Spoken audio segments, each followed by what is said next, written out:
करने के लिए सबसे पहली चीज़ जो जानने की ज़रूरी होती है वो ये होती है कि भटकाव के पीछे बेसिकली कारण क्या है। ठीक है, तो देखो हम इस बिंदु पे बात करेंगे आज। बहुत छोटा सा पॉइंट है बट बड़ा महत्वपूर्ण है ना। भटकाव होता क्यों है? तो सबसे पहली बात तो ये कि इसके पीछे रीज़न क्या है, आखिर कारण क्या है। भटकाव का सबसे पहला कारण ये होता है कि जब हमारे पास में कोई लक्ष्य ना हो, हमें पता ही नहीं कि हम किसकी तैयारी कर रहे हैं, क्यों कर रहे हैं। कई बच्चे तो बहुत कन्फ्यूज़न में रहते हैं कि सर इसकी तैयारी करूँ कि इसकी करूँ, उसकी करूँ। मतलब चाहे परीक्षा हो, चाहे बिज़नेस हो, चाहे भी कोई भी कार्य हो, अगर आपको एक निर्धारित टारगेट नहीं है ना आपके पास, तो आप निश्चित तौर पे भटकाव आएगा। भटकाव ही है ये, क्योंकि जब आपका टारगेट स्थिर नहीं है, तो भटकाव ही है। अब मुझे पता है कि मुझे जैसे फर्स्ट ग्रेड की तैयारी करनी, तो किस बात का भटकाव? बस विश्वास करके तैयारी शुरू कर दीजिए।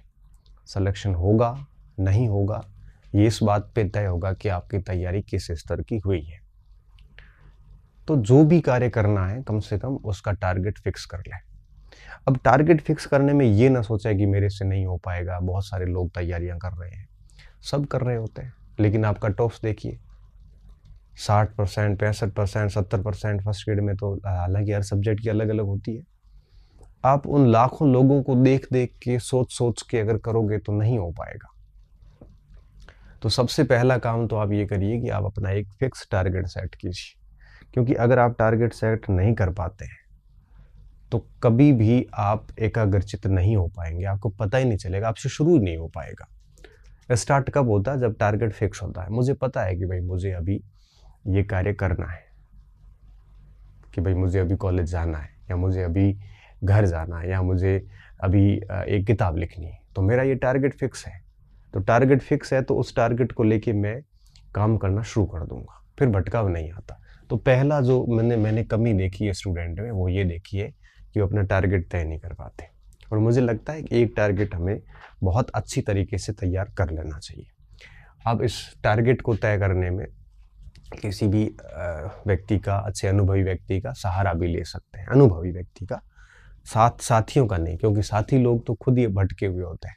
कईयों को तो खुद को पता नहीं होता और दूसरों को ज्ञान दे देते हैं। मैंने देखा है लाइब्रेरी वगैरह में कुछ लोग ऐसे होते हैं जिनको खुद तो भ्रमित है, और दूसरे बच्चे उनको पूछते हैं और वो उनको भी अपना ज्ञान दे देता, लेकिन खुद का भ्रम दूर नहीं कर पा रहा वो।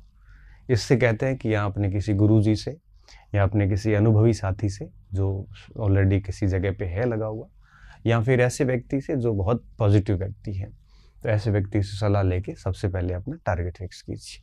लक्ष्य तय होना बेहद ज़रूरी होता है। अगर आप एक साथ 3-3, 4-4 लक्ष्यों पे काम करेंगे तो एक भी लक्ष्य हासिल नहीं होगा, तय बात है। कुछ बच्चे कहते हैं सर मैं प्रोफेसर और आरएस दोनों एक साथ करना चाहता हूँ, पॉसिबल ही नहीं है।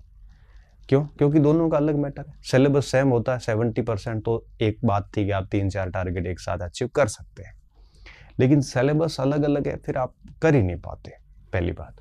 दूसरी बात, फिर आपकी सामग्री तय होनी चाहिए,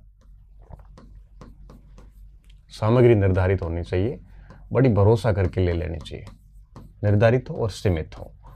अगर आपके पास में बहुत अधिक सामग्री रखी हुई पड़ी है, अगर आपके पास में सामग्री, यूं कहिए कि कोई बहुत अधिक सामग्री रखी हुई है और यूं कहिए कि कोई लिमिट नहीं है आपके पास में सामग्री की, तो आप डेफिनेटली कंफ्यूज होंगे कि ये पढ़ूं कि ये पढ़ूं, ये पढ़ूं कि ये पढ़ूं, फिर भटकाव शुरू हो जाता है।